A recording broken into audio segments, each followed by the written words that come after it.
Tonight, 7 Eastern on ESPN, reigning Doak Walker winner Jonathan Taylor, number 19 Wisconsin, in Tampa to take on USF. The Bulls started last season 7-0 before losing each of their last 6 games.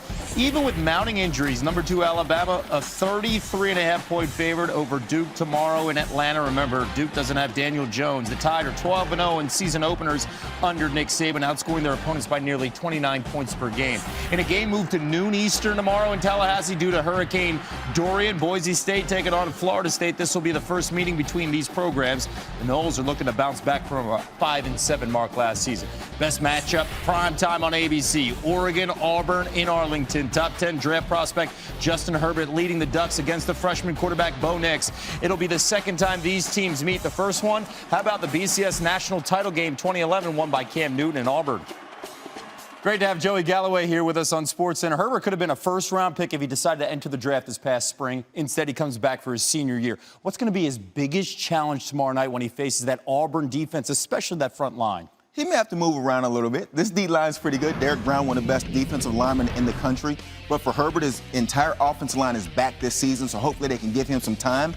But he can move. Watch him slide left. This looks difficult. I've never done it, but he's sliding left, squares his shoulders, throws his receiver open. Wasn't open when he went to throw, but a good quarterback throws his receiver open.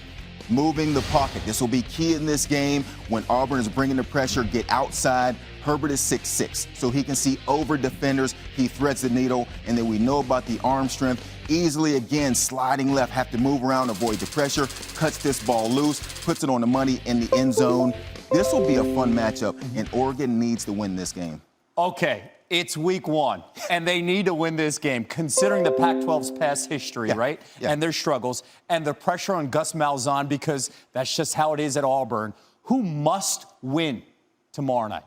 Oregon by far. Auburn has a lot of big games. They play in the SEC in the West, toughest conference in the country, and so they'll have chances to get big wins. Oregon, where's their big wins coming from? Now they have USC on the road, Stanford on the road, Washington on the road, and those would be great matchups. But because the Pac-12 doesn't get a ton of respect, Oregon needs to win this game, not just for Oregon, but for the whole Pac-12 conference, because in the end, we always talk which conference is the best. This will be a huge peg for the Pac-12, but Oregon can pull this off. All right, we'll see how this plays out. Oregon-Auburn on ABC tomorrow night. Jonathan Taylor, number 19 Wisconsin, scheduled to face off against USF tonight. Top of the hour here on ESPN. Looking forward to their threads. Speaking of threads,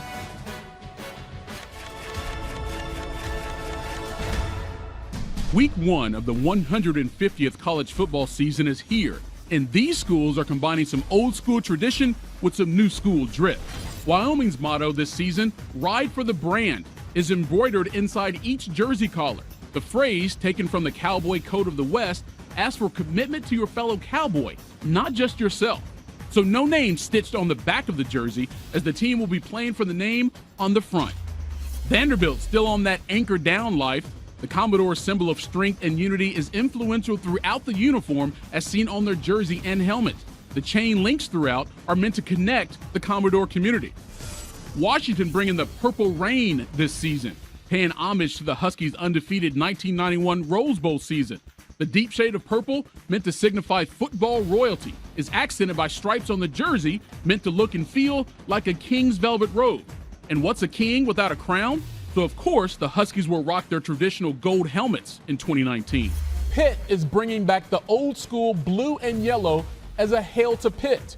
Campus inspiration can be found all over, from the new Panther head logo on the jersey crest to the cathedral stripe on the helmet and pants. The arches inside signify strength in numbers. The Eastern Michigan Eagles are ready to soar in their classic white and green. The jersey and helmet feature a diamond plate E, characterizing the blue-collar nature of Eastern Michigan football. 20 years of changing the uniform game, and you best believe Oregon is bringing back that Duck swag. The Ducks continue to zig while others zag, as their perforated numbers and winged helmets bring back a classic look to the uniform trendsetters. It's time for college football, y'all. Are you ready to gear up? So you just heard Michael there mention Oregon. Big game Saturday with Auburn. Early season Pac-12 litmus test. Kevin and Joey talked about that. The only game matching ranked opponents in week 1. Heisman candidate that the two talked about in Justin Herbert, ready to go in Arlington. We can only hope it provides even a little bit of the drama the last time these two teams met. That happened to be back in the old BCS days, championship game. This is Michael Dyer. Was he down? Oregon fans will say yes. Auburn fans say nope. That's why he kept on running during the final drive of the game, which allowed Wes Byram to kick a chip shot field goal, if there's such a thing to win a national championship. Half the college game day crew gets you set for the rematch. AT&T Stadium in Arlington Saturday night. Oregon and Auburn, who played for the national championship after the end of the 2010 season, will meet. We are in Fort Worth, not far from where we are at Sundance Square. They have a daily cattle drive in keeping with the heritage of Fort Worth, and I guess that plays in perfectly to Auburn and Oregon, Kirk, because there's some big hosses up front on that Oregon offensive line and the Auburn defensive line. What's the biggest key to the game? Man, that is a matchup. That's the matchup of the weekend. And in 5 straight days of college football is watching the Oregon offensive line. All these guys are back. All of them are experienced. Got Justin Herbert, one of the most talented quarterbacks behind him, against Derek Brown. And arguably, if not the best defensive line, they're right there on the cusp. And all of them return. So it's good against good with Justin Herbert. That's where you're really going to get a chance to see who has the edge in this game. Another side note, Bo Nix, the true freshman, gets the call. Young man who grew up his entire life wanting to be the Auburn Tiger quarterback like his dad. Now he steps in his first game. He's starting Saturday night in that stadium. That's pretty hyped. Bo Nix is our kind of guy. He's old school. I mean, this is it for him, man. He gets to be the Auburn quarterback. How about another game that you're looking forward to on Saturday? I think there's a ton of intriguing games, but the one that is kind of standing out to me is the Florida State, Boise State, and because of the hurricane, they've had to move that game over to Tallahassee and move the time back now, noon Eastern. And not just that, but Boise State has a young quarterback that they're going to have a chance to break in, and Hank Bachmeier, who has a lot of talent. Brian Harsin has a pretty sophisticated scheme. And let's face it, Willie Taggart needs to win this game. When you look at their first 5 games, they cannot afford to start 0-1. They've made a lot of changes. James Blackman's the quarterback. They're trying to be mentally tough. They're going to get tested by Boise. And Kendall Briles running the offense now, so that offense is going to look a little bit different for Florida State as well. At AT&T Stadium, we will see the Tigers and the Ducks on Saturday night. And we'll see you both Saturday morning for game day. And Number 2, Alabama opening up their season tomorrow afternoon on ABC in Atlanta when they face Duke at 3:30 Eastern. Nick Saban's teams haven't lost to an unranked opponent since 2007, but Bama's dealing with some injuries on defense, and they're going to start the game without some key offensive players who are serving suspensions. He's with our Molly McGrath. That is Saban. Coach, there are reports that several key players are suspended for a part of this game. What is your plan for those players? Well, that's a family situation. That's something that's internal. I don't ever talk about what we're doing internally with our players. I don't want to embarrass them or their families. But, I think everybody has a responsibility and obligation to do what they have to do to be a part of the team. And if guys don't do that, there can be consequences. So I'm not saying there's not consequences for certain players. I'm just not going to talk about it publicly. Okay, that's fair enough.